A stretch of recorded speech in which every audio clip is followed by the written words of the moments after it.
Salah, bawa buku.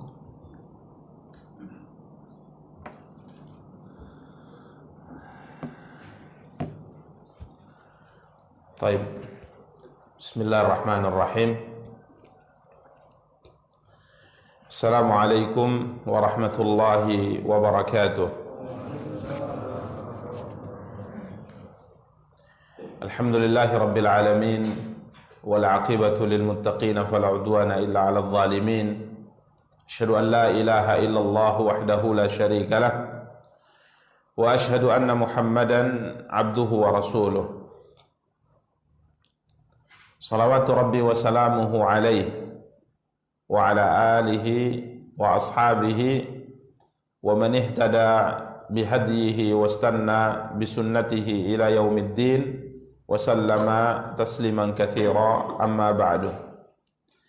Ikhwani wa akhawati kaum muslimin, kaum muslimat rahimani wa rahimakumullahu jami'an. Alhamdulillah, puji dan syukur senantiasa kita ucapkan untuk Allah tabaraka wa taala atas nikmat dan karunia yang diberikan oleh Allah tabaraka wa taala untuk kita semua. Salawat beserta salam semoga senantiasa dilimpahkan oleh Allah untuk junjungan dan panutan kita Nabi Allah yang mulia Muhammad sallallahu alaihi wasallam. Ikhwani wa akhawati kaum muslimin, kaum muslimat rahimani wa rahimakumullahu jami'an. Biidznillah, pada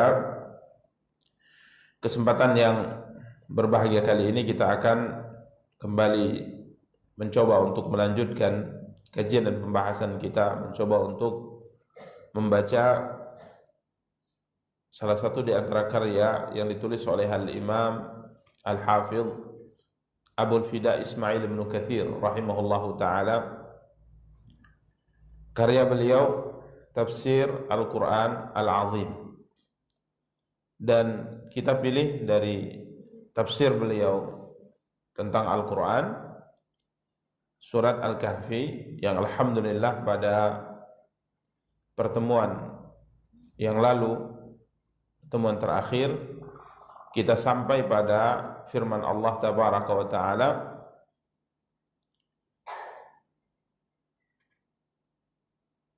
ayat ke-13 yang terakhir, yakni firman Allah tabaraka wa ta'ala, a'udzu billahi minasyaitonir rajim, nahnu naqussu 'alaika naba'ahum bil haqq innahum fityatun amanu bi rabbihim wazidnahum huda. Kami kisahkan kepadamu ya Muhammad, naba'ahum bil haqq, cerita mereka ini dengan benar. Ini sebuah kisah yang kemarin telah kita berikan penjelasan di sini. Tidak ada satu kisah yang diceritakan oleh Allah dalam Al-Quran kecuali semuanya hak, semuanya benar. Tidak ada yang dusta, tidak ada yang tidak sesuai dengan kenyataan. Nahnu naqussu 'alaika naba'ahum bil haqq. Kemudian juga tujuan diceritakannya ini adalah juga untuk sebuah kebenaran. Artinya bermanfaat. Karenanya pada pertemuan yang lalu telah kita jelaskan bahwa apa yang diceritakan oleh Allah dari cerita-cerita umat-umat sebelum kita, yang diceritakan itulah yang mendatangkan manfaat. Adapun yang tidak diceritakan, maka ini sebab kenapa tidak diceritakan, karena tidak mendatangkan manfaat. Dan yang sangat menyedihkan, kadangkala sebagai seorang hamba, dalam cerita kita selalu berusaha mencari yang aneh, bukan yang bermanfaat. Bukan yang bermanfaat. Yang aneh-aneh itu kita cari ceritanya. Contoh misalnya tongkat Nabi Musa alaihi salatu wassalam yang berubah menjadi ular, diceritakan oleh Allah tabaraka wa taala sebagai salah satu di antara mukjizat yang Allah berikan kepada kita, kepada beliau. Maka yang kita fokus dengannya adalah tongkat itu terbuat dari kayu apa. Artinya kan tidak bermanfaat. Kalau dari kayu jati, kenapa rupanya? Apakah kemudian antum punya tongkat kayu jati juga bisa berubah menjadi ulat? Kan tidak juga. Jadi manusia itu kadangkala dalam cerita itu mencari yang aneh-aneh, yang tidak bermanfaat. Maka yang diceritakan oleh Allah dalam Al-Quran semuanya hak, semuanya benar, dan semuanya bermanfaat. Dan ketahuilah apa yang tidak diceritakan itu, kalaupun kita mengetahuinya, itu tidak mendatangkan manfaat. Ya, tidak mendatangkan manfaat. Nahnu naqussu 'alaika naba'ahum bil haqq. Kemudian Allah berfirman, innahum fityah. Innahum fityah, sesungguhnya mereka adalah pemuda-pemuda. Ya, sesungguhnya mereka adalah pemuda-pemuda, di mana secara penjelasan Imam Al-Hafidz Ibnu Katsir pada pertemuan yang lalu kita telah jelaskan sisi kenapa Allah menyebut sesungguhnya mereka adalah pemuda-pemuda. Ya, intinya karena memang pemuda itu jauh lebih mudah menerima kebenaran. Ya, karena biasanya pemuda itu belum punya kedudukan, belum punya jabatan, belum punya banyak hal dalam kehidupan dunia, sehingga tidak ada beban baginya untuk mengikuti sebuah kebenaran. Karenanya Rasulullah SAW mengingatkan sebelum kita diberikan oleh Allah Tabaraka wa Ta'ala jabatan, diberikan oleh Allah Tabaraka wa Ta'ala kedudukan mulia di tengah masyarakat. Misalnya Nabi SAW bersabda, atau athar dari Umar bin Khattab radhiyallahu anhu, ya, athar dari Umar, beliau mengatakan, beliau berkata, ta'allamu qabla an tasudu, dalam sebagian athar tusawwadu, belajarlah kamu sebelum kamu memimpin atau sebelum engkau diangkat menjadi seorang pemimpin. Belajarlah kamu sebelum engkau menjadi tokoh atau engkau ditokohkan. Kenapa? Para ulama mengatakan, kenapa sampai seperti itu pesan Umar bin Khattab radhiyallahu an? Karena seorang kalau sudah punya nama, seorang sudah punya kedudukan, seorang sudah ditokohkan, sedikit dari mereka yang bisa belajar. Sedikit dari mereka yang sudah belajar, yang mampu belajar. Sampai tatkala umur kita sudah semakin bertambah, bukan semakin mudah kita belajar. Maksud saya, bukan semakin mudah dalam artian menerima sebuah pembelajaran dari orang yang mungkin statusnya di bawah kita. Ini telah kita jelaskan pada pertemuan yang lalu. Sehingga subhanallah, orang-orang yang tidak memiliki jabatan, orang-orang yang tidak memiliki kedudukan di tengah masyarakat dari tingkat sosial, mereka adalah orang-orang yang mudah menerima apa? Kebenaran. Khususnya para pemuda. Kemudian kalau kita lihat juga dari sisi yang lain, sekalipun mungkin tua, berumur di zaman Rasulullah SAW, mereka tetap mudah menerima kebenaran karena memang bukan orang yang ditokohkan.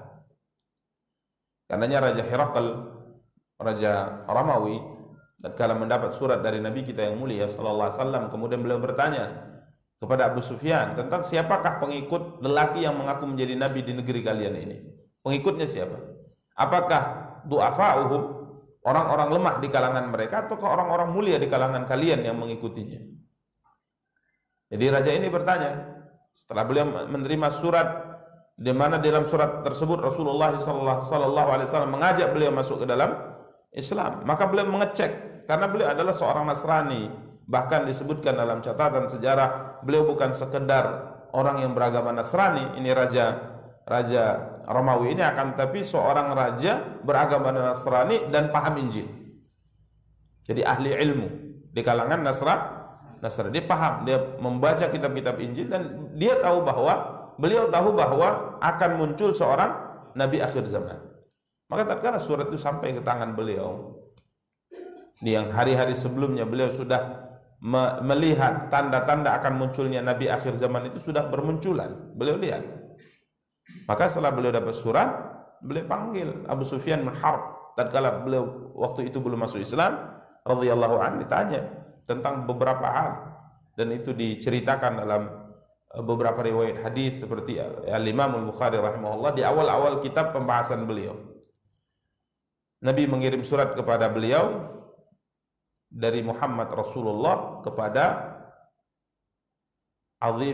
Herakl Azim Ar-Rum, kepada Herakl sebagai orang besar atau raja di kalangan orang-orang Romawi. Aslim taslam, masuk Islam kau akan selamat dunia dan akhirat. Kemudian Nabi SAW menyebutkan beberapa ayat. Maka tatkala beliau membaca surat ini sampai di tangan beliau, beliau ingin mengetahui lebih detail tentang Nabi yang mengaku yang muncul di tanah Arab. Maka beliau panggil orang Arab yang kala itu sedang berdagang di negerinya, yakni Abu Sufyan bin Harb radhiyallahu taala an. Kala itu beliau belum masuk Islam dan sangat membenci Rasulullah dan Islam. Maka ditanya beberapa pertanyaan, di antara pertanyaan diajukan, pengikutnya itu siapa? Ya, apakah orang-orang lemah atau orang-orang mulia di kalangan kalian? Maka subhanallah, Abu Sufyan berkata, bal du'afa'um. Dia sebenarnya kala itu ingin menjatuhkan harga dan martabat kaum muslimin. Apakah orang lemah dan orang mulia yang mengikuti Muhammad ini? Maka Abu Sufyan mengatakan, bahkan orang lemah wahai raja. Ya, seakan-akan merendahkan orang-orang lemah, orang-orang yang tidak punya kedudukan, tidak punya jabatan, tidak dianggap di tengah masyarakat kami. Maka Raja Herakl berkata, wa kadzalika atba'ur rusul. Perlu engkau ketahui, semua pengikut Nabi seperti itu. Semua pengikut Nabi seperti itu statusnya. Orang-orang lemah. Ya. Karena coba lihat Bilal bin Rabah, Amir bin Fuhairah, Ammar bin Yasir. Ini semua orang-orang budak. Karena mereka tatkala mengikuti sesuatu yang mereka yakini adalah sebuah kebenaran, enggak ada beban. Ya. Namun jika punya jabatan, misalnya sebagai orang nomor satu di satu daerah, dia tahu ini sebenarnya benar nih, tapi gimana gitu. Maka pesan dari ulama tadi, Umar bin Khattab radhiyallahu taala berpesan, ta'allamu qabla an tasud. Belajar sebelum kamu ditokohkan atau sebelum engkau menjadi tokoh. Karena seorang kalau sudah ditokohkan sulit baginya untuk belajar, kecuali jika seandainya Allah memang gerakkan hatinya sehingga ia sekalipun ditokohkan, orang besar, dihormati, ia tetap mau mendengar sebuah nasihat yang disampaikan kepadanya dari siapapun. Demikian para ikhwah dan akhwat yang dimuliakan dan dirahmati Allah. Maka kemarin kita jelaskan bahwa walaupun kita sudah menjadi orang tua dalam rumah tangga dan kita berstatus sebagai suami dari seorang wanita, maka tatkala istri kita memberi nasihat, jangan marah-marah ya. Jangan marah-marah. Kita mengatakan, kamu perempuan ngasih nasihat ke saya ini suamimu loh. Subhanallah. Nabi SAW saja diberi nasihat oleh siapa? Istri-istri beliau. Enggak marah beliau. Bahkan suatu hari Umar bin Khattab radhiyallahu anhu diprotes oleh istrinya. Ini di Madinah, diprotes oleh istrinya. Maka Umar marah, emosi beliau. Karena Umar mengatakan bahwa kebiasaan istri-istri kami di Mekah itu enggak berani protes apapun terhadap para suaminya. Ini kebiasaan orang-orang Quraisy di Mekah. Jadi para wanita itu enggak berani memprotes, enggak berani ngasih masukan, enggak berani ngasih usulan. Itu urusan laki-laki. Tatkala kami pindah ke Madinah, terpengaruh istri-istri kami melihat para istri-istri orang Madinah ini biasa ngasih masukan kepada suaminya. Kalau yang salah katakan salah, ini salah loh suamiku, enggak benar seperti ini. Maka suatu hari aku pulang ke rumah, istriku memberikan sebuah masukan kepadaku. Maka mengatakan, ya sudah berani kamu ya. Sudah berani, ikut-ikutan dengan istri-istri Madinah. Maka aku datang kepada Rasulullah. Kala itu istriku mengatakan, kenapa kamu marah? Kenapa kamu marah? Kata istriku, kenapa kamu marah? Sedangkan Rasulullah SAW saja, para istri-istri beliau kadang-kala memberi usulan dan masukan kepada siapa? Rasulullah. Dan Rasulullah tidak marah. Rasulullah tidak marah. Ya. Maka Umar bin Khattab terkejut mendengar ini dan beliau ingin memastikan. Maka berangkatlah Umar bin Khattab menemui siapa? Rasulullah SAW. Dan beliau tanyakan itu. Maka subhanallah benar. Karena Nabi SAW sempat marah kepada istri-istri beliau saat itu karena semuanya menuntut sesuatu, sehingga Nabi SAW menjauhi mereka selama 1 bulan. Jadi di apa bahasanya? Di boikot. Ya, di boikot selama satu bulan. Ya, di boikot selama 1 bulan. Ini yang dilakukan oleh Nabi SAW dalam kisah yang sangat masyhur dalam hadis. Ya, Nabi memboikot mereka, menjauhi mereka selama satu bulan. Ya, sampai akhirnya turun ayat memberi pilihan kepada para istri Nabi, apakah pilih Rasulullah atau pilih dunia. Kalau pilih dunia akan diberikan dunia kata Allah, tapi dicerai. Kalau pilih Allah dan Rasulnya, maka Allah telah menyiapkan untuk kamu balasan terbesar nanti di mana? Di akhirat. Ini pilihan. Maka satu persatu Nabi sampaikan pilihan ini. Kamu mau pilih dunia, kalau pilih dunia akan dikasih dunia. Tapi saya cerai. Apa yang kamu minta itu akan Allah berikan dari kehidupan dunia ini. Berpisah. Atau pilih bersama dengan kami, karena mereka menuntut penambahan nafkah. Mereka nuntut nafkahnya itu ditambah gitu. Ya, tapi subhanallah, semua istri Nabi itu memilih Allah dan Rasulnya dan kehidupan akhirat. Jadi biasa, ya, walaupun kita sudah punya jabatan, kedudukan, dimuliakan, tapi tatkala ada masukan, ada teguran, coba fikirkan dengan hati nurani kita, dengan kepala dingin, benar tidak itu masukan. Jangan belum sudah apa? Sudah marah. Ya, kamu anak baru lahir kemarin sore, bapak ini sudah banyak makan asam dan garam. Jangan. Dengarkan nasihat. Ya, dengarkan nasihat dari siapapun, selama yang disampaikan itu adalah sebuah apa? Kebenaran. Ya, demikian para ikhwah dan akhwat yang dimuliakan dan dirahmati Allah. Walaupun ego manusia itu sebenarnya memang besar. Karena kita yang ingin memberi nasihat juga harus pakai aturan. Ya. Pakai aturan. Ya, karena Imam Syafi'i rahimahullah taala mengatakan bahwa jangan engkau cela saya tatkala engkau menasihati saya di depan umum, saya menolak nasihatmu. Jangan engkau cela saya. Karena nasihat di depan umum itu adalah penghinaan, bukan nasihat. Ini di antara metode dalam memberi nasihat, 4 mata. Cari situasi dan kondisi yang bagus. Kita ingin menasihati orang tua, misalnya orang tua baru pulang dari ladang, baru keringatan, masih keringatan, belum lagi mandi, belum meletakkan alatnya, kita sudah panggil nasihati orang tua. Ya, dikejar pakai parang nanti. Jadi ada masanya, ada saatnya. Ya, bagaimana menasihati? Menasihati orang tua itu berbeda dengan menasihati teman. Menasihati teman itu berbeda dengan menasihati orang yang dituakan. Coba lihat Nabi kita yang mulia sallallahu alaihi wasallam, bagaimana beliau bersikap dengan orang-orang yang menentang beliau, dan mereka adalah orang-orang besar. Nabi muliakan mereka, Nabi hormati mereka. Sekalipun mereka menentang.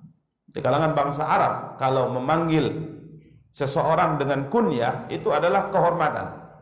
Jadi kalau dipanggil dengan Abu Fulan itu kehormatan orang Arab. Ya, contoh Nabi SAW itu nama beliau Abul Qasim. Kunyah beliau Abul Qasim. Maka kalau ada orang di zaman itu memanggil Rasulullah dengan Abul Qasim, itu adalah penghormatan mereka kepada siapa? Rasulullah. Begini kebiasaan bangsa Arab saat itu. Maka tatkala Nabi SAW mendapati misalnya Abdullah bin Ubay bin Salul, pimpinan munafik yang selalu menyakiti beliau, menyakiti para sahabat, Nabi SAW tidak memanggil dia dengan namanya, tapi Nabi manggil dengan apa? Kunyahnya, Abul Hubab. Panggil dengan kunyah. Bentuk apa? Penghormatan. Suhail bin Amr yang melarang Nabi masuk ke mana? Ke Mekah tatkala beliau hendak umrah. Ini orang kafir loh yang menentang Nabi SAW. Nabi sudah sampai di Hudaybiyah mau mengerjakan umrah, tapi dilarang oleh mereka-mereka ini. Nabi SAW memanggilnya dengan kunyah. Nabi hormati, Nabi muliakan, Nabi nasihati. Ya, maka ini fikih dalam memberi nasihat. Di satu sisi kita yang sudah berumur, kalau diberi nasihat, terimalah nasihat tersebut, karena al-haq dhalatul mu'min. Kebenaran itu merupakan barang yang hilang dari seorang yang beriman. Aina wajadu akhadha. Dimanapun dia dapatkan, maka kebenaran itu dia ambil. Namun kita yang hendak memberi nasihat juga pakai aturan, pakai dhawabit, pakai cara, ya, sehingga subhanallah yang dinasihati akhirnya terima, yang menasihati akhirnya juga senang tatkala nasihatnya diterima. Demikian para ikhwah, innahum fityah. Jadi mereka ini adalah para pemuda. Kemudian Allah berfirman, amanu bi rabbihim wa zidnahum huda. Beriman kepada Tuhan mereka dan kami tambah pula untuk mereka petunjuk. Ayat ini sebagaimana kita jelaskan dan disebutkan Imam Ibnu Katsir rahimahullah menunjukkan bahwa iman itu bertambah dan berkurang. Mereka beriman kepada Tuhan mereka dan kami tambahkan petunjuk untuk mereka. Artinya kami tambahkan iman untuk mereka. Jadi iman itu bertambah. Dan kalau bertambah maka bisa berkurang. Ya. Jadi dalam Al-Quran memang tidak disebutkan berkurangnya iman, tapi selalu disebutkan bertambah, tidak disebutkan berkurang. Alladzina idza dzukirallahu wajilat qulubuhum wa idza tuliyat alaihim ayatu zadatuhum imana. Orang yang beriman itu adalah orang yang apabila dibacakan ayat-ayat Allah kepada mereka, zadatuhum imana. Iman mereka apa? Bertambah. Tidak ada satu ayat mengatakan berkurangnya iman. Akan tapi para ulama mengatakan saat ia bisa bertambah, maka ia juga bisa berkurang. Ini menunjukkan bahwa iman itu bertambah dan berkurang sebagaimana yang diyakini oleh ahlus sunnah. Berbeda dengan Murji'ah. Berbeda dengan Murji'ah yang berpendapat bahwa iman itu tidak bertambah dan tidak berkurang. Ya, iman itu tetap apabila ada sebahagian maka seluruhnya ada. Ya, tidak ada perbedaan antara kualitas iman seorang dengan yang lainnya. Adapun kita Ahlus Sunnah berpendapat bahwa iman itu bisa bertambah dan berkurang, bertambah dengan ketaatan, berkurang karena maksiat kepada Allah Tabaraka wa Ta'ala. Demikian para ikhwah dan para akhwat yang dimuliakan dan dirahmati Allah, apa yang telah kita jelaskan pada pertemuan terakhir ayat ke-13 dari surat Al-Kahfi. Sekarang kita akan masuk pada pembahasan ayat ke-14. Allah Tabaraka wa Ta'ala berfirman, A'udzu billahi minasyaitonir rajim. Bismillahirrahmanirrahim. Wa rabatna 'ala qulubihim idh qamu faqalu rabbuna rabbus samawati wal ardi lan nad'uwa min dunihi ilaha laqad qulna idzan syatata. Dan kami meneguhkan, kata Allah, hati mereka di waktu mereka berdiri. Kami meneguhkan hati mereka di waktu mereka qamu, di waktu mereka berdiri. Ya, rabata asal maknanya mengikat. Kami ikat hati mereka. Diterjemahkan dengan kami teguhkan hati mereka di waktu mereka berdiri. Faqalu, maka mereka berkata, Rabbuna rabbus samawati wal ard. Tuhan kami adalah Tuhan yang memiliki langit dan bumi, yakni Allah. Ya, Tuhan kami adalah Allah yang menciptakan langit dan bumi. Lan nad'uwa min dunihi ilaha. Kami sekali-kali tidak menyeru Tuhan selain Allah. Artinya, kami tidak akan melakukan kesyirikan. Tuhan kami adalah Allah dan kami tidak akan melakukan kesyirikan. Ini keyakinan yang Allah ikat hati mereka di atasnya. Allah teguhkan hati mereka dengan keyakinan ini. Laqad qulna idzan syatata. Allah Tabaraka wa Ta'ala berfirman, sesungguhnya kami kalau demikian telah mengucapkan perkataan yang amat jauh dari kebenaran. Artinya kalau kami tidak meyakini hal di atas, yakni tidak meyakini bahwa Allah adalah Tuhan kami tidak akan melakukan kesyirikan kepada Allah Tabaraka wa Ta'ala, maka kami telah mengucapkan perkataan yang amat jauh dari kebenaran. Qaulus syatat, yakni sebuah keyakinan yang jauh dari kebenaran. Para ikhwah dan para akhwat yang dimuliakan dan dirahmati Allah, Imam Ibnu Katsir berkata, wa sabbarnahum ala mukhalafati qaumihim wa baninatihim wa mufaraqati ma kanu fihi min al-'aish ar-raghid was sa'adah wan ni'mah. Allah berfirman, wa rabatna ala qulubihim idh qamu. Kami teguhkan hati mereka di saat mereka berdiri. Maksudnya apa? Kami jadikan mereka mampu bersabar. Sabbarnahum. Kami jadikan mereka mampu bersabar. Ala mukhalafati qaumihim. Sabar dalam menyelisihi masyarakat mereka dan menjauh dari Madinah. Madinah artinya kota tempat kelahiran mereka. Jadi menyelisihi masyarakat dan menjauh dari kota, tempat kelahiran mereka. Ini dua hal yang sangat berat ya.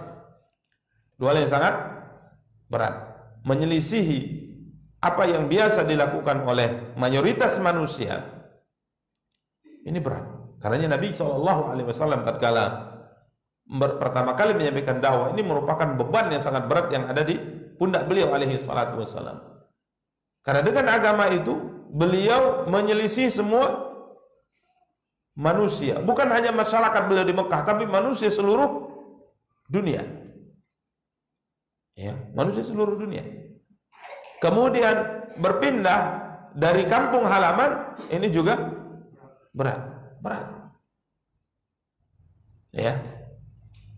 Bahkan Imam Ibnu Katsir mengatakan wa mufaraqati makanu fihi minal aisyir raghid was sa'adah wan ni'mah. Dan meninggalkan apa yang selama ini mereka rasakan daripada kehidupan yang bahagia, kehidupan yang menyenangkan dan kenikmatan dalam kehidupan dunia. Beliau mengatakan mereka ini, para pemuda ini adalah bukan orang biasa. Mereka adalah anak-anak pejabat, anak-anak orang besar di negeri tersebut. Karenanya disebutkan oleh kata Imam Ibnu Katsir, fa inna qad dzakara ghairu wahid minal mufassirin minas salafi wal khalafi annahum kanu min abna'i mulukir Rumi wa sadatihim. Telah disebutkan oleh beberapa kalangan dari ahli tafsir, dari salaf dan khalaf, pendahulu maupun yang datang kemudian, bahwa sesungguhnya mereka adalah, para pemuda ini adalah abna'u min abna'i mulukir Rumi wa sadatihim. Mereka adalah anak-anak raja-raja Romawi dan anak dari tokoh-tokoh kekaisaran Romawi. Jadi bukan orang biasa. Ya, kita tahulah anak raja, anak-anak pembesar, anak-anak pejabat gimana hidupnya. Enggak seperti kita ya. Ya enggak seperti kita. Atau enggak seperti anak yang bukan pejabat. Dan biasanya anak yang lahir dengan hidup serba muda, itu jiwanya tidak kuat. Artinya bukan berarti anak kita susah-susahkan, gitu enggak. Tapi jangan terlalu dimanja. Sering kita katakan, orang Arab selalu mengatakan, kamu itu jangan seperti rumput yang ada dalam gua, tapi engkau hendaknya menjadi sebuah tanaman rumput yang ada di tengah padang pasir. Di dalam gua rumput itu ya memang tumbuh, dia besar dia, tapi rapuh. Tapi kalau yang di bawah atau di tengah padang pasir, kena sinar matahari, kena debu, kena hawa panas, hawa dingin dan sebagainya, tumbuhnya sama tumbuh, tapi yang ini tidak rapuh, kuat dia. Karena para ikhwah dan akhwat yang dimuliakan dan dirahmati Allah, mereka ini adalah anak-anak pejabat. Tapi subhanallah, mampu dan berani meninggalkan sebuah kebiasaan, mampu meninggalkan kehidupan yang nyaman demi untuk mempertahankan apa? Keyakinan mereka. Ya, dan Allah tabaraka wa taala tatkala menyebutkan wa rabatna ala qulubihim id qamu faqalu rabbuna rabbus samawati wal ard lan nad'u min dunihi ilaha laqad qulna idzan syatata. Ini menunjukkan bahwa kesabaran yang ada dalam hati kita, kekuatan iman yang ada dalam hati kita ini murni adalah taufik dari siapa? Allah. Taufik dari Allah. Jika seandainya Allah tidak kuatkan hati kita, mampu tidak kita mempertahankan sebuah kebenaran? Tidak mampu. Bahkan jika seandainya Allah tidak berikan kepada kita bimbingan, petunjuk, siapa di antara kita bisa mendapatkan petunjuk? Karena Allah berfirman, ya ibadi, kullukum dhallun illa man hadaitu, fastahduni ahdikum. Wahai hambaku, semua kalian pada hakikatnya sesat. Semua kalian pada hakikatnya sesat, tidak tahu apa-apa. Karenanya mintalah petunjuk kepada aku, niscaya aku akan berikan kepadamu petunjuk. Ya, demikian para ikhwah dan akhwat yang dimuliakan dan dirahmati Allah tabaraka wa taala.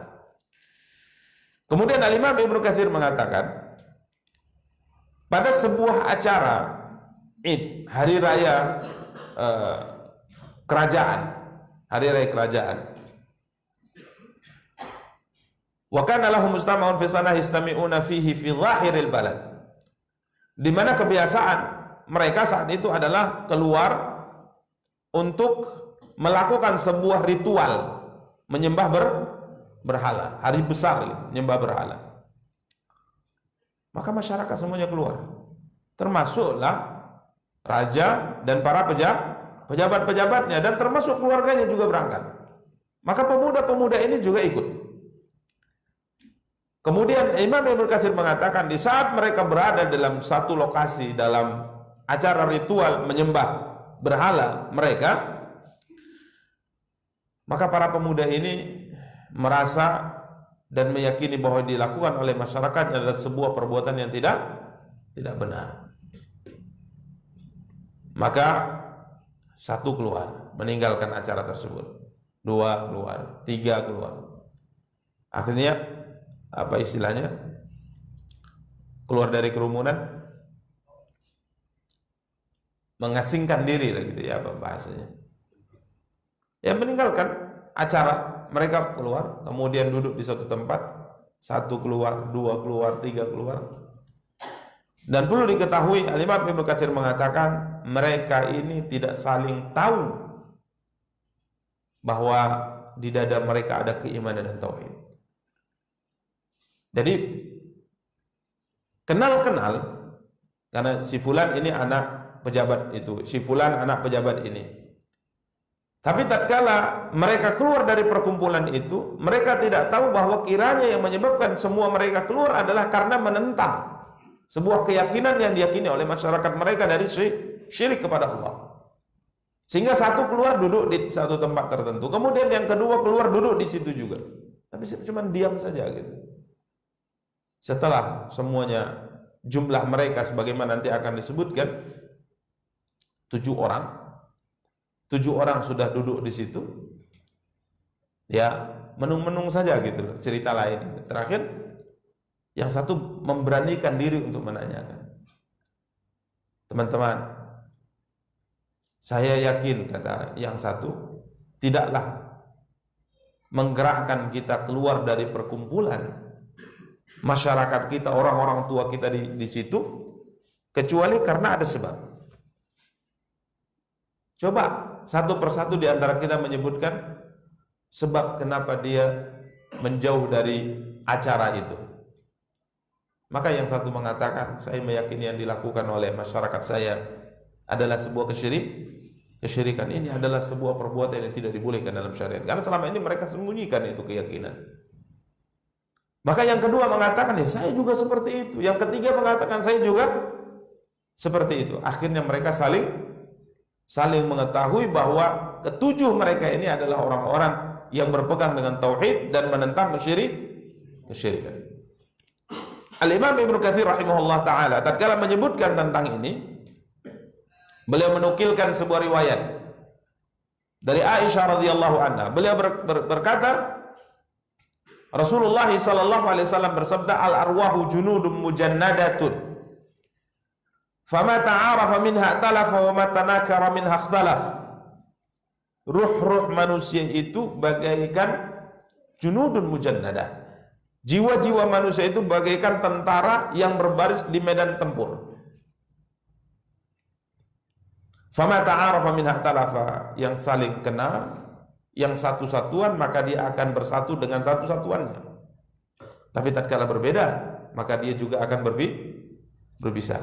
Ya, di medan tempur misalnya, para ikhwah, pasukan sayap kanan kalau sudah ditugaskan di sayap kanan, maka dia harus berada di sayap kanan dengan teman-temannya. Sayap kiri juga harus berada di sayap kiri bersama dengan teman-temannya. Yang posisi di belakang juga harus bersama dengan teman-temannya. Seakan-akan Rasulullah SAW mengatakan bahwa jiwa kalian wahai manusia akan bergabung dengan sesama agama. Yang suka ibadah gabungnya dengan ahli ibadah. Yang suka ngopi gabungnya dengan orang yang suka ngopi, kan? Suka main bola gabungnya dengan suka main bola. Ini ruh kita. akan condong, bertemu, berkumpul dengan yang sejenisnya. Ini yang disabdakan oleh Nabi SAW. Sehingga al-jinsiyah illatud dhab, kata para ulama. Jenis jiwa itu ini yang menjadikan orang itu akan bertemu. Hobi, kecenderungan, visi dan misi yang sama, ini akan menyatukan. Tapi kalau visi dan misi itu berbeda, kecenderungan itu berbeda, sampai kapanpun tidak akan menyatu. Kenal-kenal, tapi kalau duduk enggak. Ya. Karena kalau kita kenal orang yang semangat sholat dan sebagainya, ahli ibadah sebagainya, ya insya Allah kita pasti akan tertarik melakukan apa? Sholat dan ibadah kepada Allah. Inilah pergaulan yang diingatkan oleh Islam. Bahkan Nabi SAW bersabda, perumpamaan teman yang baik itu seperti penjual minyak wangi. Ya, perumpamaan yang baik itu, perumpamaan teman yang baik sama seperti penjual minyak wangi.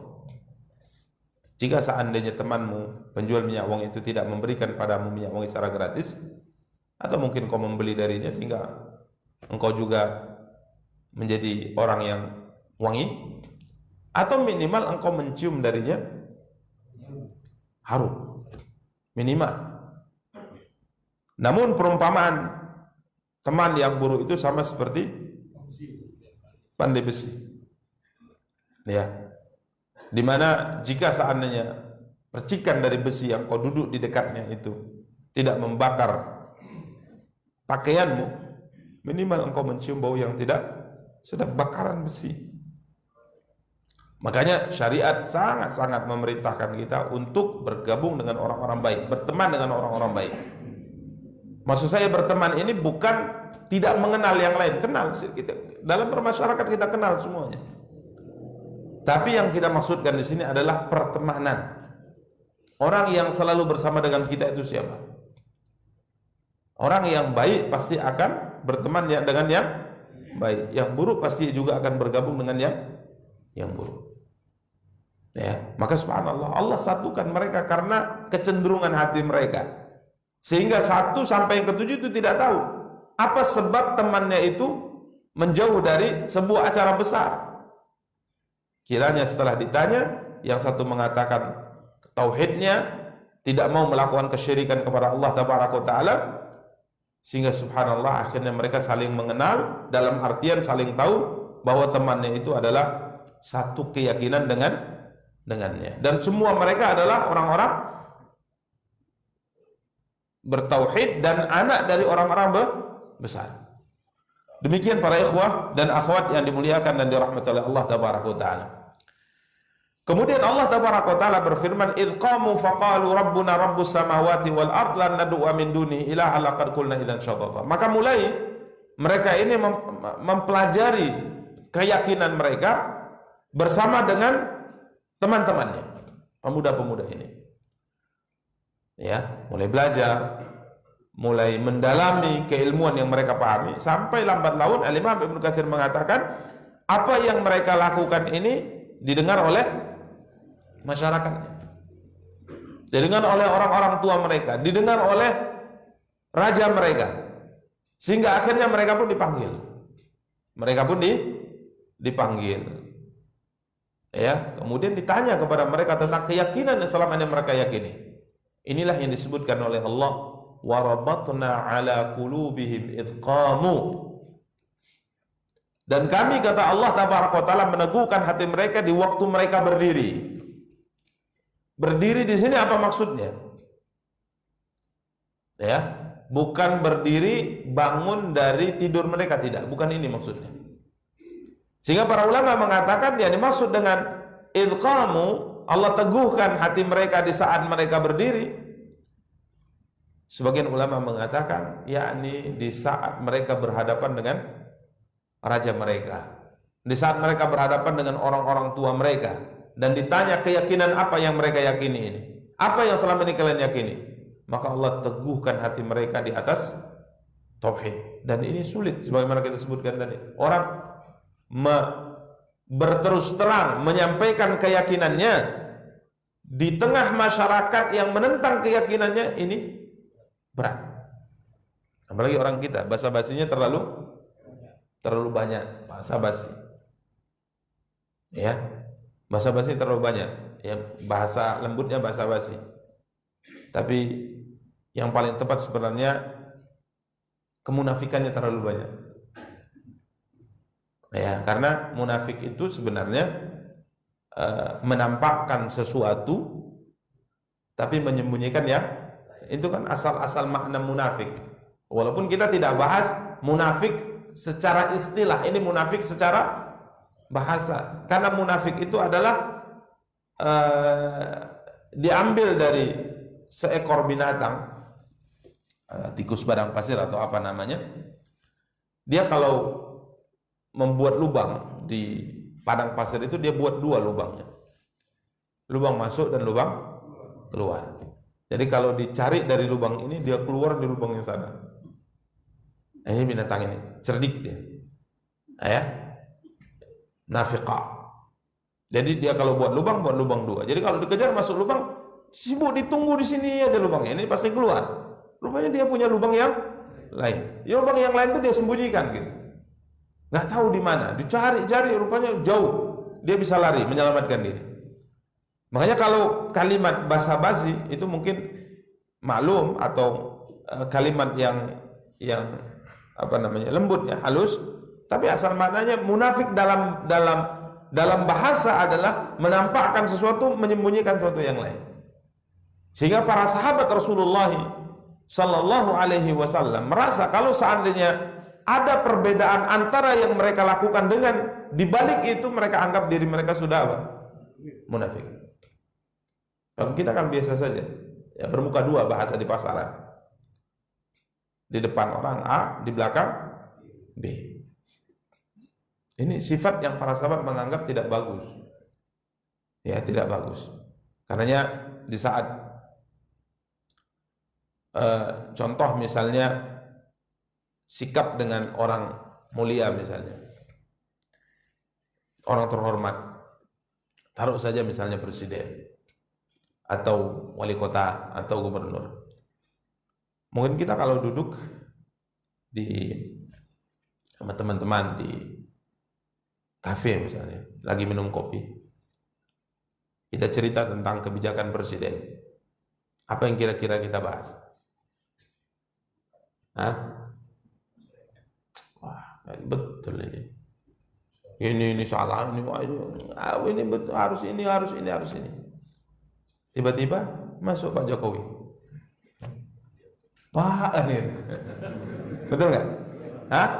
Betul nggak itu? Fakta nggak itu? Fakta. Munafik ini. Benar, munafik itu. Nggak boleh. Ya, kalau gitu gimana Ustaz? Ya udah, nggak usah dibahas aja. Diam aja, sudah diam. Kalau nggak mampu, sudah diam aja. Kadang kita, ini presiden ini. Pandainya ngutang saja. Jalan tol dibangun, pandai ngutang. Masuk presiden. Ayo Pak, masuk Pak. Cium tangan dulu. Pak, selfie dulu Pak, foto dulu. Padahal tadi dimaki-makinya presiden. Nah, munafik ini. Nggak boleh. Makanya luar dan dalam seorang muslim itu hendaknya sama. Kau berani ngomong langsung. Jangan ngomong di belakang. Jangan musuh di dalam selimut, istilahnya gitu. Musuh dalam selimut siapa? Istri lah. Permisalan orang itu membuat orang begini agak susah gitu. Jangan musuh berselimut. Istri kita marah, saya dianggap gitu. Ya, tapi itulah peribahasa orangnya. Jadi ini sebenarnya bukan basa-basi, tapi ini adalah kemunafikan secara bahasa. Coba lihat para sahabat dengan pemimpin-pemimpin mereka. Kalau protes di depan langsung. Protes depan. Jika saya salah, ingatkan saya. Maka Abu Hudzaifah bin Yaman berkata kepada Umar bin Khattab, jangan takut Amirul Mukminin. Kalau kau salah ini, ini diginikan pedangnya. Itu kalau kamu salah. Alhamdulillah, kata Umar bin Khattab. ada orang-orang seperti kalian bisa meluruskan saya. Kalau kita kan enggak. Iya, jadi ada sesuatu. Ya, ada sesuatu. Tapi kalau seandainya mudarah, karena ada mudahana, ada mudarah. Ini berbeda-beda sebenarnya pembahasannya. Mudahana adalah berkaitan kita meninggalkan sebuah komitmen berkaitan dengan agama karena manusia. Tapi mudarah kadang-kala kita melihat orang tidak bagus tapi kita tetap bermuka baik kepadanya supaya orangnya tidak malah melakukan kejahatan. Ini berbeda ya. Ini berbeda. Tapi intinya banyak kita sebenarnya ya ini bahasanya basa-basi atau lebih berat lagi muka dua atau dalam istilah munafik. Ya, demikian para ikhwah dan para akhwat yang dimuliakan dan dirahmati oleh Allah. Jadi kokoh berpegang dengan sebuah prinsip ini merupakan karunia yang Allah anugerahkan kepada seorang hamba. Maka Allah berfirman, "Wa rabatna 'ala qulubihim."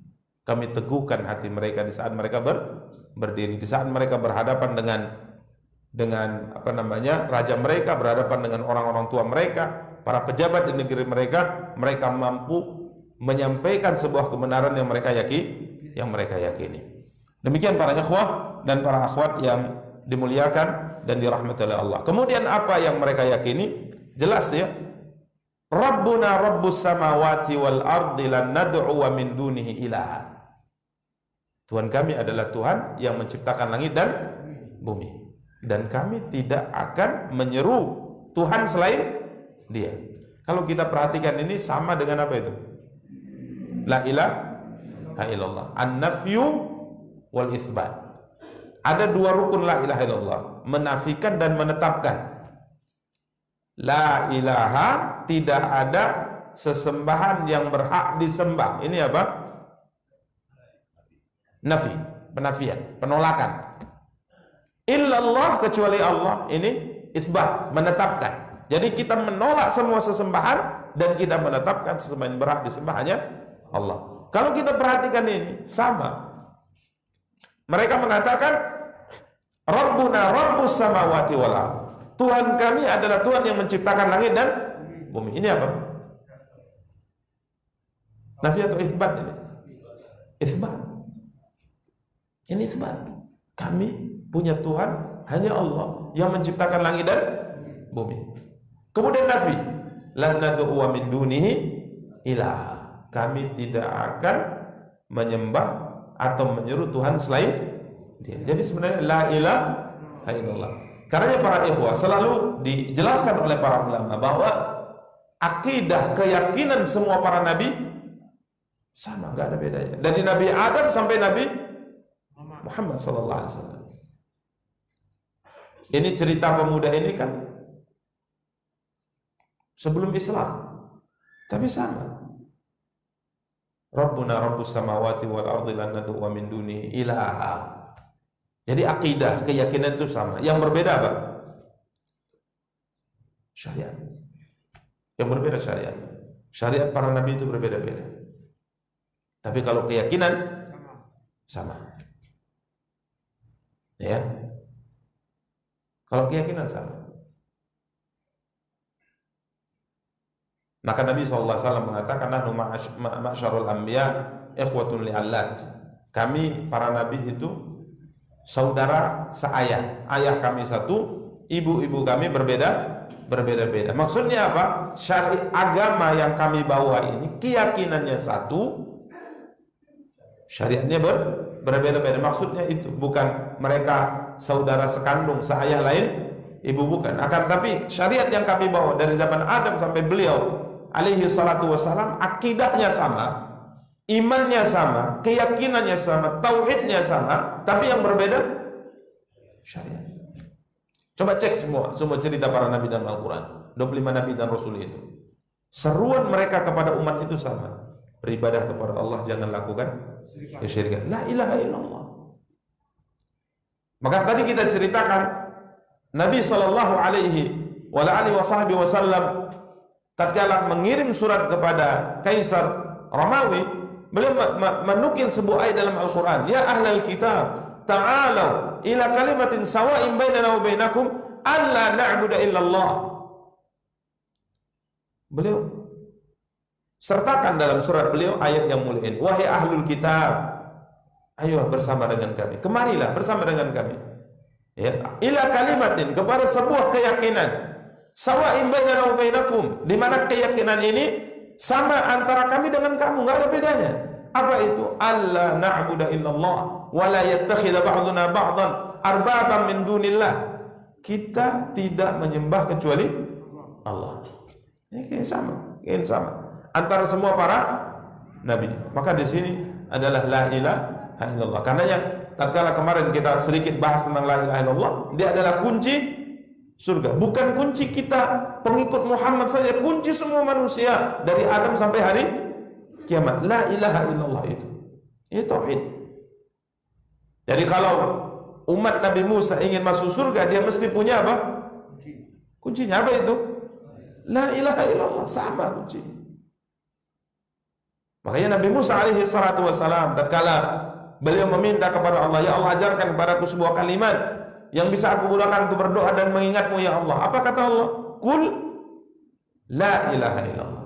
Ucapkan ya Musa, apa itu? La ilaha illallah. Jadi sama. Ini kesamaan akidah, kesamaan keyakinan antara semua para nabi. Namun yang berbeda apanya? Syariat. Salatnya berbeda, puasanya berbeda, banyak yang berbeda. Ya ayyuhalladzina amanu kutiba alaikumus siyamu kama kutiba alal ladzina min qablikum la'allakum tattaqun. Wahai orang-orang yang beriman, telah diwajibkan atas kamu berpuasa sebagaimana puasa dahulu diwajibkan atas umat sebelum kamu agar kamu bertakwa. Dia umat dahulu berpuasa, tapi tata cara puasa kita itu berbeda. Ya, banyak kalau kita bahas tentang perbedaan-perbedaan syariat banyak sekali. Ya, tapi keyakinan itu sama. Maka lihat kalimat mereka, Allah teguhkan hati mereka di atas keyakinan ini. Rabbuna rabbus samawati wal ardi lan nad'u min dunihi ilaha. Ini hakikatnya adalah kalimat la ilaha illallah. Maka para ikhwah, selalu kita ingatkan, kalau kita sudah memiliki kalimat yang agung ini, la ilaha illallah, maka pertahankan kalimat ini sampai kita bertemu dengan Allah. Pertahankan. Dan jangan lakukan dan jangan ucapkan apapun yang bisa menghancurkan kalimat ini dari dada kita. Pertahankan, karena ini adalah kunci apa? Keselamatan. Ini jaminannya.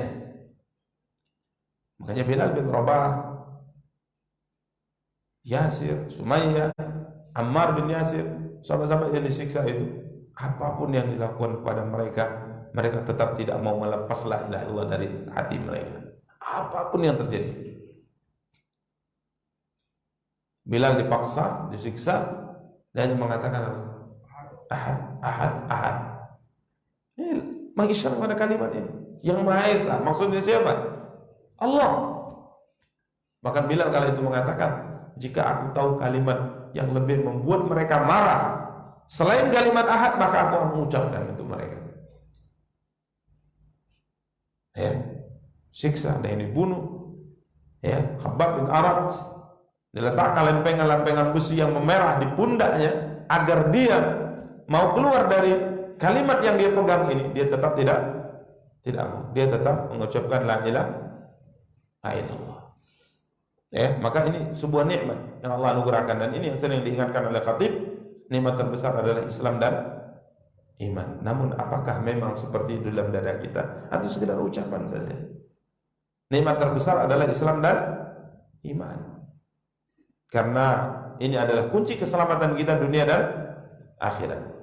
Kemudian Allah tabaraka taala berfirman, laqad qulna idzan syatata. Jika kami tidak meyakini mengucapkan kalimat di atas la ilaha illallah, maka hakikatnya kami telah mengucapkan perkataan yang amat jauh dari kebenaran.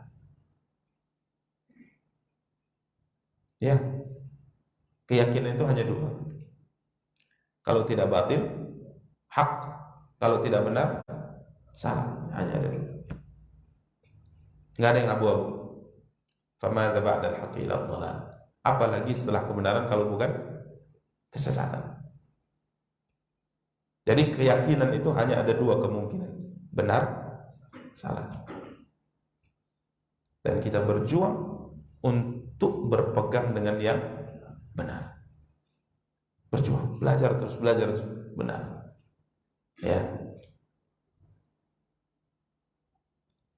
Lalu apakah boleh kita pastikan kalau yang kita yakini adalah kebenaran? Dalam akidah, dalam keyakinan kita yakin pasti ini yang benar. Ini mesti ya. Tapi kalau dalam fikih ini istihadat. Sisi pandang para ulama itu berbeda-beda. Benar di saya dalam pembahasan fikih belum tentu di yang lain. Benar menurut ulama ini belum tentu benar menurut ulama yang lain. Di sini tempat berlapang dada dalam masalah apa? Fikih, atau mungkin sebagian para ulama mengistilahkan furu', cabang. Ini tempat berlapang dada. Jadi bisa benar, bisa salah. Ya. Makanya para ulama dahulu mengatakan, jangan kalian ambil apa yang kami sampaikan, tapi ambillah dari mana kami mengambilnya, sumbernya. Karena kami manusia, kata para ulama. Bisa saja di hari ini kami berpendapat A, bisa saja di hari kemudian kami berpendapat B. Karena ini ijtihad. Ijtihad itu bisa berubah sesuai dengan penambahan ilmu pada ulama tadi. Karena Imam Syafi'i sendiri punya dua perkataan. Ada perkataan lama, ada perkataan baru. Setelah beliau berpindah ke Mesir,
yang lainnya mengatakan bid'ah.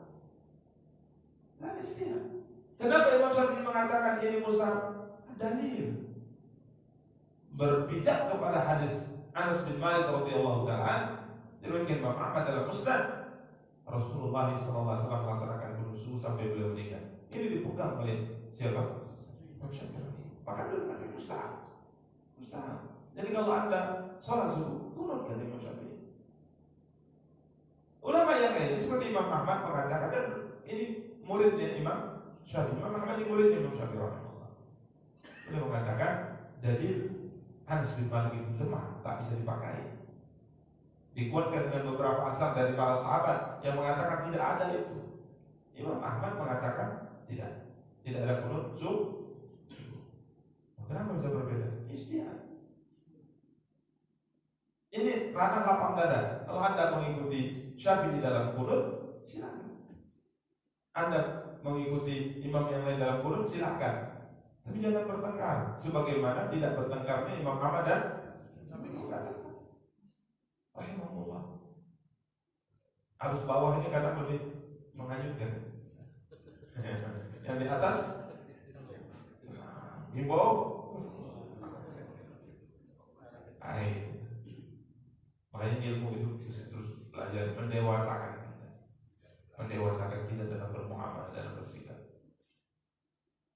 Sampai ada yang berpendapat, sebagian ulama mengatakan kalau sholat di belakang imam qunut, tapi ada ulama yang mengatakan tidak ikut qunut. Apa langsung bertengkar? Ustaz tadi ikut qunut, nggak bisa Ustaz. Nggak sampai situ pembahasannya.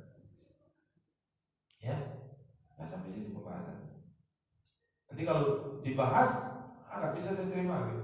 Ini sudah orang apa namanya? Iya, nggak boleh seperti dalam pembahasan fikih. Ya, mukabarah, menolak semuanya, nggak bisa. Ya, kita harus sesuai fakta. Ada dua orang Arab Badui di tengah padang pasir, dari kejauhan tengoknya itu apa? Kambing. Yang satu, burung itu terbang, didekati terbang. Kan betul burung, kata yang bilang kambing, anjur walau ta'ala, tetap kambing walaupun terbang. Allah, nggak boleh. Faktanya memang seperti itu, diseker. Walaupun terbang kambingnya itu, Allah. Jadi ini fikih yang ranahnya lapang. Tapi kalau dalam akidah, dalam keyakinan, siapa Tuhan? Allah. Sebulan batu, bisa benar itu? Nggak ada ya. Tuhan yang berada sembahnya Allah, yang lainnya pasti batil. Ini kira-kira tidak akidah. Jadi yang menyembah selain Allah pasti salah, Ustaz. Pasti salah. Sekarang kita mengatakan la ilaha illallah. Kalau dalam masalah istihadat, fikih, ya, ranah perbedaan para ulama apa? Imam Ahmad mendatangi Imam Syafi'i, Imam Syafi'i mendatangi Imam Ahmad. Ya. Apa ada Imam Syafi'i datangi Imam Ahmad mengatakan, antum kurang suhu, nggak jelas. Di saat kita bertengkar dalam perkara-perkara berkaitan dengan ini, tapi tentunya munaqasyah, saling membahas, ya, saling membahas ini, ya, dihidupkan di kalangan kaum muslimin. Tapi kalau seandainya masih berkeyakinan dengan sebuah ijtihad dari ulama, ingat dari ulama yang ada isyarat dalilnya, ini kita lapang dada. Ya, demikian para ikhwan. Maka Allah berfirman, laqad qulna idzan. Kalau kami tidak mengatakan hal demikian, ya la ilaha illallah, maka sungguh kami telah mengucapkan perkataan yang amat jauh dari apa? Kebenaran. Jadi nggak ada keraguan lagi dalam hati kita bahwa keyakinan yang meyakini bahwa ada Tuhan selain Allah itu pasti keyakinan yang batil, keyakinan yang salah, keyakinan yang tidak bisa diterima. Kita berkeyakinan dan ini adalah yang benar, la ilaha illallah, dan ini akan menjadi penentu selamat tidaknya seorang dan tidak kala ia bertemu dengan Allah. Jadi tidak ada istilah semua agama benar, nggak ada istilah itu. Yang benar hanya satu, apa itu? Islam. Allah berfirman, "Wa may yabtaghi ghairal islami dinan fala yuqbal minhu wa huwa fil akhirati minal khasirin." Siapa yang mencari agama selain Islam, maka tidak akan diterima apapun yang dilakukan, dan kelak di akhirat dia termasuk orang-orang yang sengsara, rugi. Nabi SAW mengatakan, sesungguhnya tidak ada seorang pun yang mendengar tentang diutusnya aku, tidak Yahudi maupun Nasrani, ya, siapapun dia tidak beriman sampai kepadaku, sampai kepadanya syariat Islam ini, tapi dia tidak beriman, kecuali dia pasti akan masuk neraka, kata Rasulullah. Siapa yang bersabda? Ini kita yakini, kita hidup di atas keyakinan ini, dan kita berdoa semua kita mati di atas keyakinan pagi dan petang kita mengatakan raditu billahi rabban wa bil islami dinan wa bi Muhammadin sallallahu alaihi wasallam nabiyyan rasulullah. Ini kita ucapkan setiap pagi. Aku ridha Allah sebagai Tuhanku, Islam sebagai agama, Muhammad sebagai nabi dan rasulku. Alaihi nahya wa alaihi namut insyaallah. Di atas keyakinan ini kita hidup, dan di atas keyakinan insyaallah kita bertemu dengan siapa? Dengan Allah. Karena Allah berfirman, la taqulna ila insyaallah. Kalau kami tidak meyakini ini, maka kami telah meyakini mengucapkan ucapan yang sangat jauh dari apa? Kebenaran. Demikian para ikhwah dan para akhwat yang dimuliakan dan dirahmati Allah, dapat kita sampaikan pada kesempatan yang berbahagia kali ini. Semoga yang kita sampaikan memberikan manfaat kepada kita semua. Dan setelahnya mungkin kalau ada pertanyaan, 1-2 pertanyaan, silakan. Kalau ada, silakan. Tanyakan tentang musafir. Musafir. Fikih. Jadi kalau dia telah sampai ke tempat tujuan, berapa hari seorang musafir itu bisa menjamak sholatnya? Dan mana yang lebih baik? Ketika dia sudah sampai di tempat tujuan, qasar atau sholat? Baik. Para ulama rahimahullah mengatakan safar itu kan memiliki hukum-hukum tersendiri. Ya, jadi seorang yang safar atau disebut dengan musafir, maka berlaku padanya beberapa hukum yang tidak berlaku tatkala dia tidak safar atau mungkin istilahnya menetap. Contoh misal di bulan Ramadan Allah Taala berfirman, "Faman kana minkum maridan aw 'ala safarin fa iddatun min ayyamin ukhra." Siapa yang safar, maka tidak mengapa dia tidak berpuasa, tapi nanti dia ganti di hari yang lain. Nabi sallallahu alaihi wasallam bersabda, disebutkan oleh Aisyah radhiyallahu anha terkait dengan salat orang musafir. Dahulu salat itu dua rakaat dahulu kata Aisyah. Kemudian dirubah syariat ini oleh Allah Taala sehingga salat wajib kita ada yang 4 rakaat. Tapi yang 2 rakaat tetap dipertahankan, tidak dirubah, hanya salat orang musafir. Jadi salat zuhur dulu 2 rakaat, salat asar 2 rakaat, salat isya 2 rakaat. Dulu awal bersyariat. Karena tatkala kita baca Isra dan Mi'raj kan tidak disebutkan berapa rakaatnya. 5 kali salat sehari semalam. Rakaatnya berapa? Tidak disebutkan. Maka Aisyah mengatakan dulu awal mula salat 2 rakaat. Sama maghrib juga 2 rakaat sebenarnya. Ya, maghrib juga 2 rakaat. Tapi kemudian dilakukan perubahan syariat oleh Allah sehingga zuhur 4 rakaat, asar 4 rakaat, isya 4 rakaat, subuh tetap 2 rakaat. Karena kenapa tetap dipertahankan 2 rakaat? Hikmahnya karena sholat subuh itu panjang bacaannya. Ya, kalau 4 rakaat panjang kan akan lebih berat. Maka tetap 2 litulil qiraah, karena bacaannya itu suratnya lebih panjang dari sholat yang lainnya. Ya. Maghrib, kenapa kok ditambah 1? Apa jawabannya? Karena dijadikan sebagai witir untuk sholat siang. Penutup sholat siang adalah sholat maghrib. Maka ditetapkan 3 rakaat supaya menjadi sholat penutup. Ini akhir daripada mensyariatkan kata Aisyah. Namun syariat yang 2 rakaat, sholat 2 rakaat tidak total dihilangkan. Akhirnya yang 2 rakaat itu ditetapkan untuk musafir. Sehingga seorang musafir tatkala dia safar, zuhurnya 2 rakaat, asarnya 2 rakaat, isyanya 2 rakaat, subuhnya tetap 2 rakaat, maghribnya 3 rakaat. Maghrib 2 rakaat, hilang 1. Enggak, maghrib tetap 3, subuh tetap 2. Jadi ini ada aturan. Bagi orang musafir hukumnya khusus. Contoh wudu bagi orang musafir Kalau dia pakai kaos kaki atau sepatu, di saat berangkat dia sudah wudhu dalam kondisi suci, kemudian berangkat, nanti wudhu tak perlu buka kaos kaki, tak perlu buka kaos kaki, usap aja atasnya. Nah, paham ya? Ini namanya maskul khuf. Diusap atasnya sudah, lu nggak perlu dibuka Ustaz, Pak. Diusap atasnya, 1, 2, selesai. Sah itu wudhu ya, sah.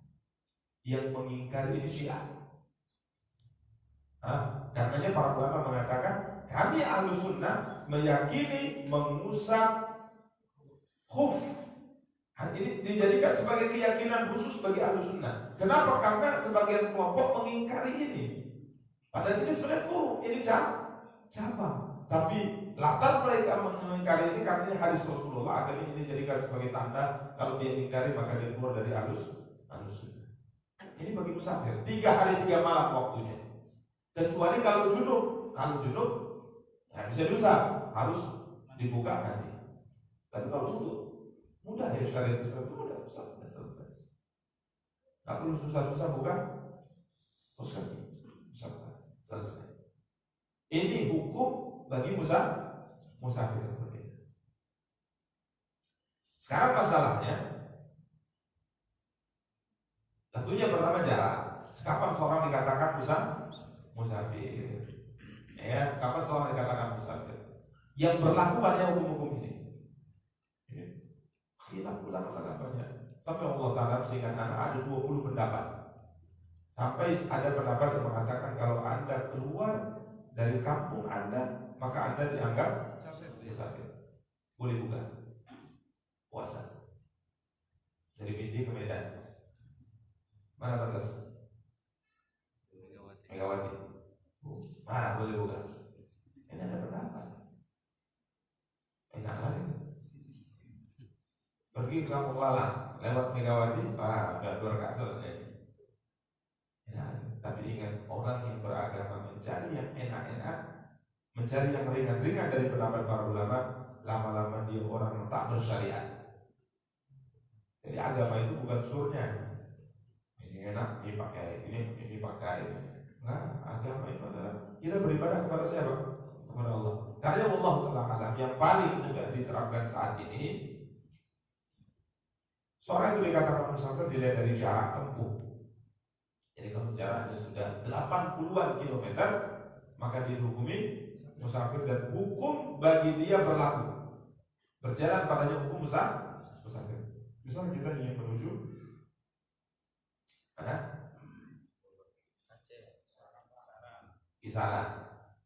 Kisaran ini berapa ratus? Taruhlah 100 km. Berarti kan sudah lewat 80 sudah lewat ini. Maka keberangkatan kita ke kisaran ini sudah dihukumi safar sudah dihukumi safar, maka kita dianggap musafir, maka berlaku bagi kita hukum-hukum yang berkaitan dengan musafir safar. Tapi kalau pergi ke Pakar, ini Biji, maksudnya kita tinggal di Biji, pergi ke Lubuk Pakar. Berapa Lubuk Pakar? 40 misalnya, ya, 50 misalnya, atau 75 misalnya. Ini belum dihukumi safar dan kita belum dianggap musafir. Berarti tidak berlaku bagi kita hukum musafir. Ini yang paling mudah diterapkan sekarang. Ya Allah Ta'ala. Jadi kalau kita berangkat ke satu daerah, masuk ke pertanyaan, kalau kita berangkat ke satu daerah, sampai di sana, sampai kapan kita dihukumi musafir? Wallahu Ta'ala, ini juga pendapat yang paling mudah diterapkan. Keberangkatan kita di tempat tujuan yang sudah dianggap safar tadi, niatnya berapa lama menetap di sana? Kalau niatnya menetap lebih dari 3 hari, maka dianggap mungkin. Walaupun jaraknya sudah jarak safar. Kita pergi tadi ke kisaran, di sana ingin 10 hari. Ingin 10 hari. Di rumah anak misalnya. Ingin 10 hari di sana, 10 hari tanggal sekian saya balik.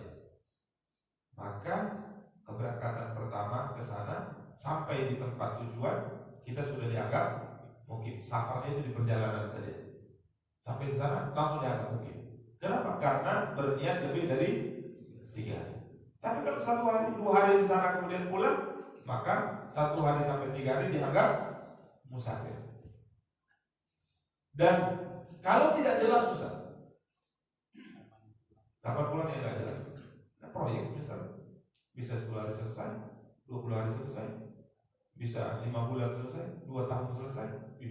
Ada proyek seperti itu Ustaz.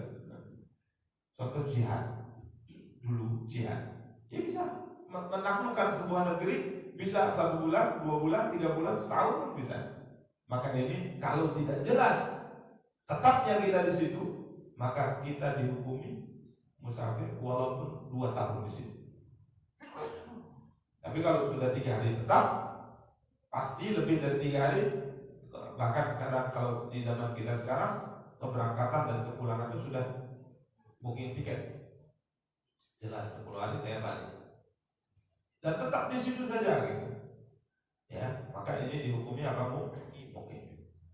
Lalu kalau seandainya kita dihukumi mukim misalnya, mana yang lebih baik? Mana yang lebih baik? Wallahu ta'ala. Jika kita mendengar azan, penuhi panggilan azan.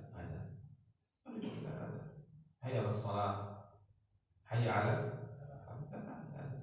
Dan sholat bersama dengan kaum muslimin dan tidak qasar. Imam yang sholat 2 rakaat jangan pandai-pandaian. Ya, 2 rakaat enggak boleh. Karena imam itu wajib diikuti. Jangan coba-coba menyelisih apa? Imam. Jadi imam 2 rakaat ya kita kalau mukim ya nambah nanti. Setelah imam salam kita nambah. Kalau imamnya mukim 4 rakaat, ya, apa kalau imamnya musafir tadi imamnya 2 rakaat, kita mukim ya setelah imam salam kita nambah. Kalau imamnya mukim kita musafir, imamnya 4 rakaat, jangan kita 2 rakaat, ikut 4 rakaat. Kemudian jamaah gimana Ustaz? Kalau butuh jamaah. Kalau butuh jamaah. Anak saya nadir masjid Ustaz, pas pinggir masjid. Saya musafir di situ. Setelah sholat dulu boleh saya jamaah asar. Bukan itu di situ, di situ dulu di situ. Maka kadang-kadang ngopi pula itu dekat. Orang sholat atau ngopi, aja nggak sholat, udah jamaah. Hah?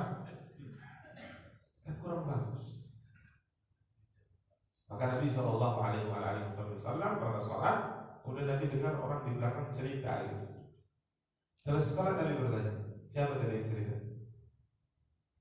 Datang dulu. Kenapa kalian tidak sholat? Kami sudah sholat tadi ya Rasulullah. Maka Nabi mengatakan jangan lakukan. Kalau kalian tadi sudah sholat, kemudian kalian dapati orang sholat, artinya kalian tidak pergi dari area masjid, sholat lagi nggak apa-apa. Yang tadi sholat kalian jamaah tadi dianggap sholat wajib, ini sholat sunnah. Jadi jangan mentang-mentang jamaah tuh, ketawa-ketawa di dekat masjid, minum kopi, ditanya nggak sholat, di jamaah. Yang pertama mengganggu orang, yang kedua kita juga berusaha untuk menghilangkan prasangka yang tidak baik dari orang lain. Jangan sampai teman kita itu terjatuh ke dalam maksiat gara-gara kita. Kan banyak orang acuh orang. Saya perhatikan tuh, ini saya benar gitu. Tapi orang jadi berprasangka apa?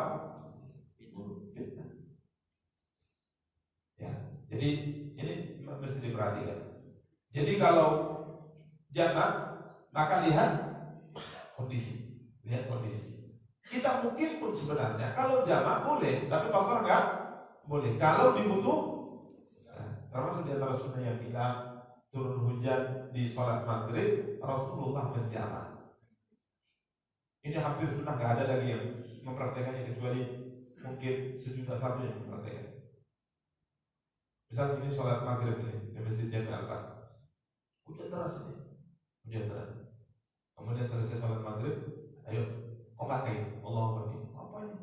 Sholat apa ini? Gitu. Padahal sunnah diajarkan Rasulullah. Ada dalam kitab Sahih Bukhari, Sahih Muslim ceritanya hadis ini. Tapi karena tidak pernah dipraktekkan, orang aneh gitu. Padahal sunnah. Ya bolehlah sekali, tapi diajarkan dulu gitu. Supaya tidak membuat apa? kekacauan. Diajarkan dulu ini. Mungkin sebulan, 2 bulan dibacakan hadisnya, dijelaskan hadisnya. Boleh dihidupkan lagi sunnah. Sunnah itu menunjukkan Islam itu sangat mudah. Mudah sekali Islam itu. Hujan deras, jamak isya. Jadi yang sudah jamak tak perlu datang kemana? Ke masjid pulang karena hujan. Susah nanti datang di BC hujan dan sebagainya. Tapi imamnya tetap standby. Jadi imamnya di masa nggak perlu imamnya datang standby untuk mengantisipasi yang tadi tidak sempat jamak. Jadi azan tetap dikumandangkan. Ya, azan tetap dikumandangkan. Imamnya standby kalau ada yang datang dia sholat. Niatnya sholat sunnah mengimami orang yang sholat apa? Sholat wajib. Jadi kalau jamak itu sebenarnya bukan khususan safar, tapi kalau qasar itu khususan safar. Ya, kalau jamak itu mungkin pun kita sebenarnya boleh jamak kalau dibutuhkan. Kita pernah sebutkan kalau sakit misalnya, masuk rumah sakit, dokter mengatakan jam 7 kamu harus minum obat, langsung istirahat karena kondisi sangat lemah. Tidak boleh lagi kecuali harus istirahat. Nanti dikasih suntik atau kasih obat penidur. Dia bilang, saya nggak mau dokter, saya nggak akan tinggalkan sholat isya. Agamanya apa? Semangat memperkenalkan saya mati pun saya tetap mau sholat isya. Ini di atas kebodohan. Agama itu bukan sekedar semangat, tapi harus dasar ilmu. Anda telah diberikan oleh syariat kemudahan untuk menjamak dalam kondisi itu. Bilang dokter, ya siap dokter. Nanti setelah saya sholat dulu saya jamak. Setelahnya kasih saya makan minum bir. Saya tidur sampai subuh nggak apa-apa. Karena sudah apa? Jamak. Kan kadang-kadang orang beragama itu sesuai dengan apa semangat. Sakit parah di bulan Ramadan, dokter bilang makan. Enggak, saya mau puasa. Bagus saya mati daripada saya nggak puasa. Bodoh katanya. Allah sudah mengatakan famakana minkum maridhan, siapa yang sakit silahkan berbuka kata Allah. Jadi bukan sekedar agama ini semangat. Lebih bagus saya mati ya dalam kondisi puasa daripada saya buka puasa ini. Bertentangan dengan syariat ini. Agama itu mudah. Ada solusi diberikan oleh syariat. Jadi jamak jamak itu bukan khususan safar. Silahkan jamak kalau dibutuhkan. Kalau tidak butuh untuk tinggal di samping masjid atau anak yang dikunjungi adalah nazir masjid, tinggalnya di area masjid, untuk apa?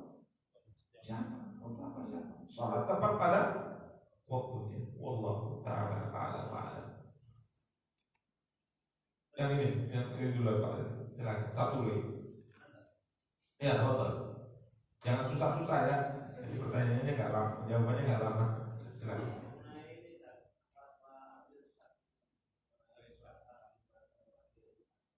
Gimana?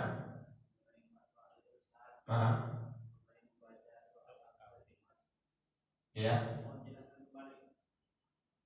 Baik, riwayat yang menjelaskan tentang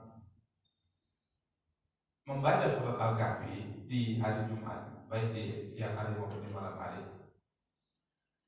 Riwayat ini dikomentari oleh sebagian para ulama. Jadi ada yang mengatakan riwayatnya lemah, ada yang mengatakan riwayatnya sahih. Ya, jadi yang mengatakan lemah berarti tidak disyariatkan. Yang mengatakan sahih disyariatkan. Seperti Islam Taimiyah rahimahullah, Imam Qayyim rahimahullah, imam-imam yang lain mengatakan disyariatkan karena mereka melihat riwayatnya sahih. Ini juga masalah ranah khilaf. Ya, perbedaan. Jadi nggak bisa kita mengatakan kalau ranah khilaf ini apa ini? Baca surah Kahfi dulu. Nggak boleh, baca dulu. Oh nggak boleh? Iya, hadisnya mau. Ini nggak bisa. Kalau dalam khilaf itu nggak bisa. Yang ada adalah, tapi ada penjelasan. Nah gitu. Munaqashah dia, diskusi. Masalah dia terima tidak itu namanya lapang dada. Sampai dalam pasar pun misalnya. Kita sebutkan, ya tukun subuh, nggak boleh tukun subuh. Ini. Ini mendikte, ini nggak bisa. Itu ngajak berantem bener Pak, ngajak berantem. Ya, iya.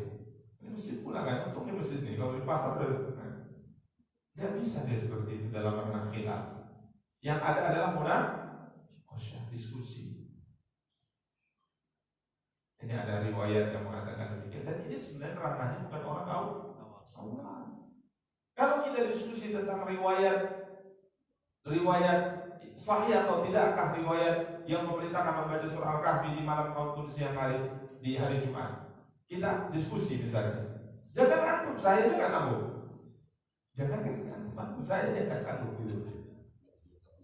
Iya, jadi yang paling bisa seperti pembahasan kita di tafsir Mukatsir dan yang lain-lainnya kan sekedar baca saja. Mungkin kita ada sedikit tahulah bahasa Arab, kan itu sedikit baca. Apakah kemudian saya mengatakan menurut saya malaikat hebat kali loh. Ini baca saja. Maka ranah ini sebenarnya bukan ranahnya orang awam. Ya sudah. Apa yang ditanya kepada seorang ustaz terkait dengan baca surah Al-Kahfi, dianjurkan tidak Ustaz? Dianjurkan karena ada riwayat Sahih Muslim. Baca saja, sudah baca.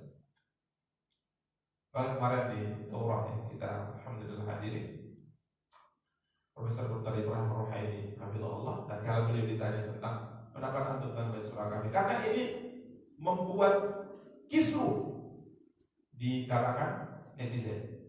Netizen. Ya, di media sosial, bantah sana gitu. Ya, bantah. Ditanya, saya mengatakan, ya, ini sebagian ulama menyebutkan, ya, bahwa beliau jawabnya hanya dianjurkan siang maupun malamnya, gitu. Jadi jangan dipahami terbatas siang atau terbatas malam, tapi beliau mengatakan dianjurkan siang dan malam. Dan beliau sama sekali tidak membahas tentang apakah ini hadisnya sahih atau tidak sahih. Katanya ini riwayat sahih. Jadi intinya ini ada khilaf di kalangan para ulama, akan tapi sebagaimana kita sebutkan, Imam Al-Hafidz Katsir rahimahullah membawakan riwayat dalam awal tafsir surah Al-Kahfi bahwa surat ini adalah surat yang dianjurkan untuk dibaca di hari Jumat. Wallahu ta'ala. Yang tidak membaca karena mungkin ada penjelasan ustaz atau ulama yang lainnya, sah-sah saja, tidak ada masalah. Ya, yang ini tidak dianjurkan, ya sah-sah saja, tidak ada masalah, karena ini merupakan ranah apa? Khilaf, perselisihan yang dibolehkan. Tapi kalau ada yang mengatakan Tuhan itu satu, enggak, ustaz itu mengatakan tiga, sesat tuh. Ya. Salat zuhur 10 rakaat itu 17 rakaat, sesat tuh. Tapi kalau tetap rakaat cuman mungkin apakah bersedekah atau tidak dan sebagainya, ya ini khilaf di kalangan para ulama kita rahimahullah ta'ala. Tapi seorang muslim sangat dianjurkan untuk berusaha mencari mana yang paling kuat dari dua pendapat yang berbeda. Wallahu ta'ala a'lam wa a'lam. Kalau ini Opini gimana? pendapat itu seolah-olah kayak Ya. untuk opini gitu. Untuk penggiringan. Jadi opini, cerita tentang opini. Kadang sebuah kesesatan itu kalau sering-sering disampaikan jadi benar ya. Ini kita cerita opini dulu. Sampaikan sampai orang yang nolak pertama, jangan-jangan benar. Itu kan manusia seperti itu. Makanya hati-hati. Coba kita perhatikan keyakinan sesat yang terjadi di zaman Nabi SAW misalnya, itu ya opini dan opini. Tapi yang tua tadinya menolak, tapi terus disampaikan. Syaitan itu terus yang malam bekerja. Lama-lama yang tua agak ragu dia. Minimal dia tidak melarang anaknya untuk melakukan yang salah tadi. Walaupun dia yakin itu salah gitu. Tapi tadinya dia keras menentang, lama-lama karena opini dia diam. Anaknya tumbuh. Mulai anaknya berpikir, Ada yang membenarkan, ada yang menyalahkan. Anak ini meninggal, muncul anak berikutnya. Ini benar, ini opini. Makanya hati-hati para ibu. Karena kesesatan itu tak kalah selalu disampaikan Ramadan, orang akan meyakini itu adalah sebuah apa? Kebenaran. Makanya istilah jangan tergiring dengan opini. Ada sebuah prinsip dalam beragama yang harus kita pegang. Inilah manhaj dalam beragama. Bukan kalau ada angin timur kita ke timur, bukan angin barat kita punya manhaj.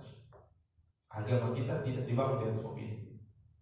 Apapun yang terjadi, mau hancur dunia ini, tapi ada pegangan dalam beragama yang tidak akan berubah sampai hari kiamat. Makanya kita katakan dasar agama itu bukan atas dasar opini. Ilmu yang kita pelajari. Waj'alnahum a'immatan yahduna bi amrina lamma sabaru wa kanu bi ayatina yuqinun. Dan kami jadikan mereka sebagai pemimpin-pemimpin yahduna bi amrina, yang mendapat petunjuk di atas perintah kami. Lamma sabaru, karena mereka sabar, artinya punya tekad untuk beragama. Wa kanu bi ayatina yuqinun, dan mereka adalah orang-orang yang yakin dengan ayat-ayat kami, ilmu. Maka dua ini yang akan menjadikan seorang berpegang teguh dengan agamanya dan tidak terbawa pada opini apapun. Punya tekad semangat untuk beragama, kemudian agamanya dikawal oleh ilmu yang benar. Jadi agama tidak dibangun dari opini. Orang ikut enggak, tapi atas dasar apa keyakinan itu diyakini. Apa dasarnya? Yakni Quran dan hadis Nabi dan penjelasan para ulama kita rahimahullah. Jadi terkait dengan surah Al-Kahfi tadi, apakah bisa berubah ini dalam artian pembahasan perbedaan para ulama terkait dengan membaca surah Al-Kahfi bisa berubah tidak? Artinya orang memaksakan diri mau nggak ada baca surah Al-Kahfi di malam hari dan siang hari, terus digaungkan. Mungkin bagi orang-orang yang tidak punya pegangan, dia akan terseret arus, sehingga dia akan mengatakan itu tidak ada, itu salah, siapa yang melakukan pasti ini dan ini, karena dia tidak punya pegangan. Tapi kalau dia punya ilmu, dia tahu bahwa ini memang sebuah permasalahan yang dari dulu dibahas para ulama. Ada yang mengatakan sunnah, ada yang mengatakan tidak, dia tetap pegang ini. Apakah para ulama kita berbeda pendapat dalam menyikapi kunut subuh? Tidak ada perbedaan. Kita saja karena tergiring opini tadi. Maka harus ada pijakan, pegangan dalam beragama ini. Siang malam, 100 tahun, 200 tahun, pijakan itu tetap seperti itu. Sampai hari itulah manhaj namanya. Metode beragama. Tidak akan berubah, tidak akan lekang. Nah, ini yang mesti diperhatikan, karena kita dalam beragama itu tidak ikut angin. Ya. Nanti 2023 ini ke barat, 5 tahun lagi ke timur. Selama ini orang mengatakan bahwa agama itu ya Timur Tengah. Kalau Timur Tengah hancur semua, rusak semua, rusak juga kita. Kira-kira rupanya baratnya jadi bagus. Kan banyak orang mengatakan agama mau diambil dari orang barat. Ambil tuh orang Timur Tengah, karena dari mereka turun Al-Quran. Di mereka lah turun Al-Quran, negeri mereka turun Al-Quran. Saya tidak ingin sebutkan negaranya. Ya, kan banyak orang seperti itu. Atau bolehlah kita sebut sebagai mengatakan ya kalau mau ambil agamanya ambil Madinah lah, mau ambil agama ambil Mekah lah. Jika seandainya Mekah dan Madinah Allah rusak, apakah kita juga ikut rusak? Kan metode beragama itu ada. Walaupun mereka hancur sekalipun, hancur sekalipun, mereka tinggalkan agama, kita tetap pegang, nggak berubah, nggak ada perubahan. Yang berubah itu oknumnya, metode agamanya tidak akan berubah sampai hari kiamat. Karena sekarang lagi viral itu, coba lihat itu yang ada di daerah sana, sudah sudah mulai ada ini, udah nggak bisa jadi panutan misalnya. Tetap kita katakan panutan kita adalah agama itu. Ini prinsip yang tidak berubah dengan opini apapun, tidak berubah dengan perubahan zaman apapun. Karena ini agama yang Allah akan jaga sampai hari kiamat. Wallahu ta'ala a'lam. Kita cukupkan subhanallahi wa bihamdihi asyhadu an la ilaha illa anta astaghfiruka wa atubu ilaik. Wassalamualaikum warahmatullahi wabarakatuh.